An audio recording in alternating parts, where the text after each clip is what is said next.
Welcome to Not This Time. I'm Kayla Birch, and this is where we stop the cycle and choose differently.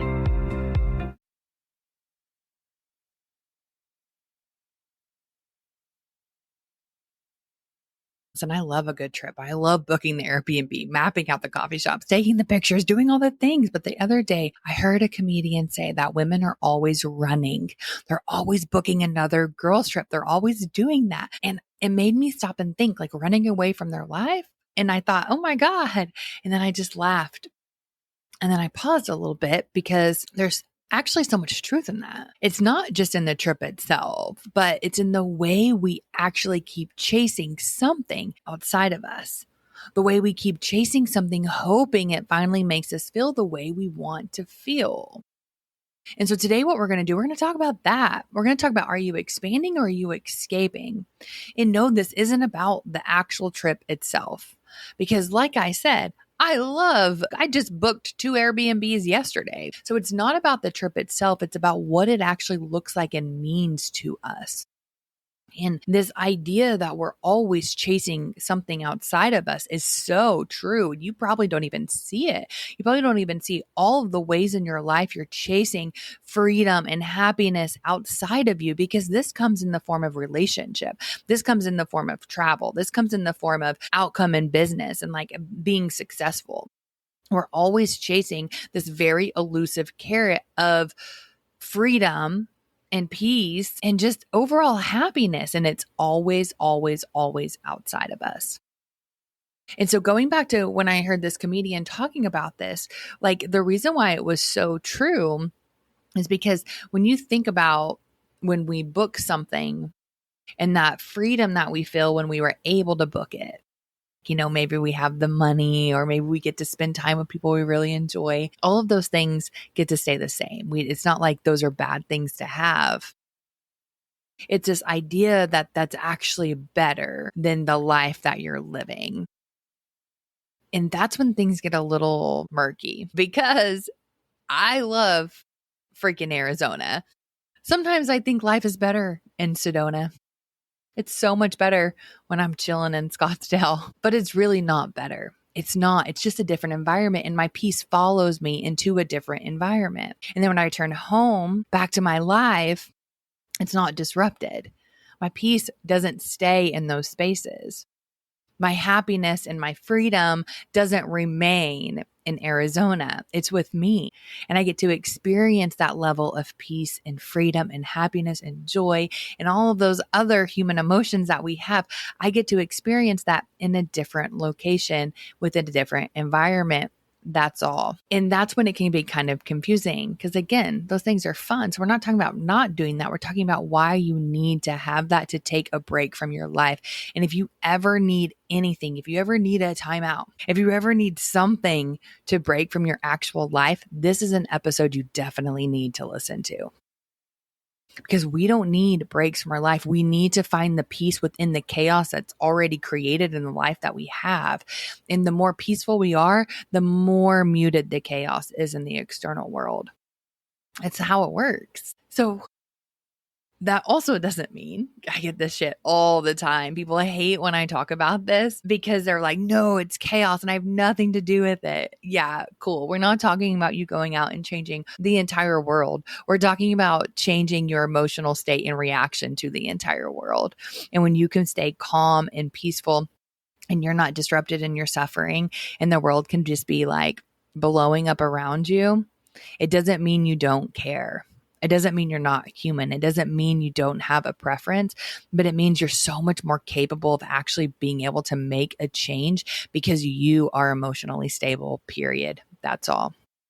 But let's get to this point of, why are we always trying to outrun our life? Why are we always trying to create a different experience? Why can we not just be content with who we are? And what is this elusive carrot of peace and happiness that can never come? And like I said earlier, we give this away all the time. We give this away to a spouse or a partner. We give them our happiness. Like, our happiness is dependent on how they treat us. And we're giving our peace and our happiness away over and over and over and over again.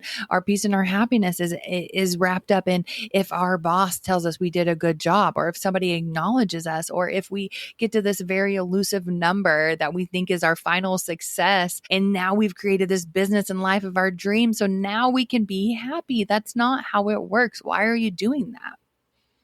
Why are you constantly putting something outside of you? You don't have to live that way. So what does that look like? Okay, great, Kayla. Wonderful. I don't have to live that way, but I freaking feel it. That's how I feel. So why are you telling me I don't have to live that way? How do I change it? That's the real question of how do I be content where I am, where my feet are? Well, for one, you have to stop wishing things were different all the time. So for one, you need to recognize that you're building a life that you want to numb out from. So you're running away from your life and into something else. And you're putting the way into another experience or another person. And that only belongs to you. And you have to be able to look at, am I doing this from an expansive state, or am I doing this from my fears and my triggers and my insecurities? What is it that's actually arising within me right now? And you have to answer that. You have to be so on point in this stage of the journey. You don't get the luxury of just unconsciousness. I mean, you do if you don't want to be doing it, but however, you're here. However, you're listening. However, you're on this journey. So you don't want to numb out to your life anymore. You want to lean into it. You want to experience life to the highest. You want to stop reacting to the world around you and not making so many things mean something about you that actually disrupts who you are. And again, in our relationships, this is so strong and it's so present. We just simply do this over and over and over and over again.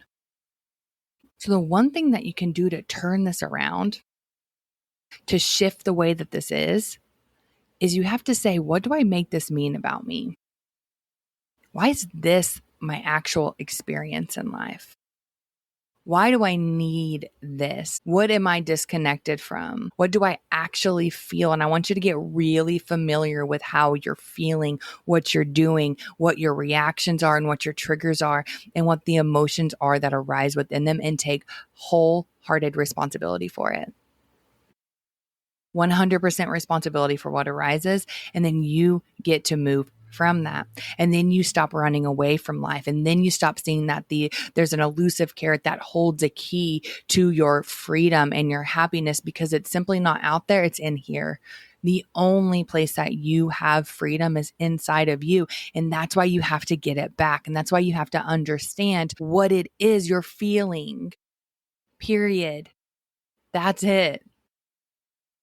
What do I actually feel in relation to this? And why do I feel this sense and this need to run away? And this doesn't have to, it's going to be metaphorically run away, right? I know I started with the girls trip, but that was just as a reflection to see how we're constantly running away from our life. We're running away from hard conversations. We're running away from what we really want to create in our life. And you don't have to do it. It doesn't have to, not this time.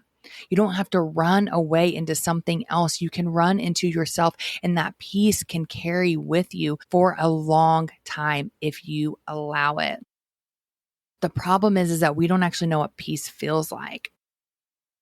We're so disrupted. We're so emotionally dysregulated. So many of these ups and downs emotions are so normalized in our society to even think about feeling a level of peace doesn't even feel like it's possible. And if I was to just offer it to you on a platter, peace wouldn't feel very peaceful. It would feel really uncomfortable because you're not used to it. You haven't really experienced it, because there's always this sense of chaos and challenge and struggle in our life that we're always having to work for and fight towards, but we don't have to do that anymore. So what does actual peace feel like for you? And if you can't answer that question, that is a place for you to sit down and ask, why can't I have peace in my life? What would it look like? What would it feel like? And if you say that somebody else stops doing this, or that something in the external world changes, and then you can finally feel peaceful, you're still in the same cycle. Still on the same cycle. You're still chasing the freaking elusive golden carrot that's not out there. It's a trick. It's a trap. It's not coming. If your piece is dependent on something else changes, you've missed the mark. I promise you. A lot of people don't like this. They really don't. And that's why we're going that deep today, because it's so much power and you have to stop looking outside of you. It's not in another course. It's not in another guru. It's not in another book. It's not in your partner finally doing something different. It's not in the girls trip. It's not anywhere. It's within you. You are your own peace. What does that mean to you? What does that mean? And what does it look like? And what does it feel like? And again, if you can't answer the question, how can I have peace right now without making it about something or someone else, you've missed it. So how do we shift that back to us? How do we shift that back to our own responsibility? How do we become this version of us that's absolutely unfreaking shakeable in our world, so we can do the good that we want to do, so we can show up in the spaces that we want to show up, so we can get the things that we want to receive in life, because it comes from a very neutral space, a very peaceful space. Now, I didn't even know where we were going to go with this conversation today, but we went there, right? We're going into this space, and this is where you have to really lean into tools, because every single part of you is going to want to push back and resist what we're talking about right now. We're going to say, you want to say, Kayla has no idea what she's talking about. Kayla is so disconnected. Kayla is all these different things. It doesn't even work like that. I can't just snap my fingers and get to this peaceful state. I don't even know what that means. And I promise you that you can. I promise you, if you do the work, you can be unshakable. You can be unrattled. You can be in a space where you are not triggered by the external world, and you have that inner peace and knowing. You have to do this step. So this is where the trigger response method really comes in. This is when we start to really realize that, okay, what are my triggers? What do I make them mean about me? What do I gain from this? How do I shift it? What's my different choice? Yeah, that's all great. But then we have to get into these other concepts, right? The other concepts that we talk about so much, which are like this radical responsibility. The fact that nobody has to be wrong, that everyone can be right in their own sense, whether you agree with it or not, whether you condone it or not. Everyone can have their own right. And it is such a powerful space when we remove that ego self and we step into the highest version of us, and we get to be so fucking free that everything just aligns. What would that be like for you? Can you feel that? Can you even touch it? I have an entire program that breaks this down. It's super, super short. It's some audios. I'm going to drop the link below. It's the Emotionally Unstoppable, that really breaks all of these concepts down in a way that is just next level powerful for you, because it's really hard to put it together in one, 15, 20, 30-minute podcast. It's like these concepts are so deep, and I know there's a part of you that is like just absolutely resisting it. But I see this all the time with clients. My clients are like, I can't be content with my life, because if I'm content, that means that I'm accepting what's happening in my external world. That means that I look around at any of this chaos or the mistreatment that I feel against myself or whatever, that if I become content, that means I become complacent. And that's not what it means at all.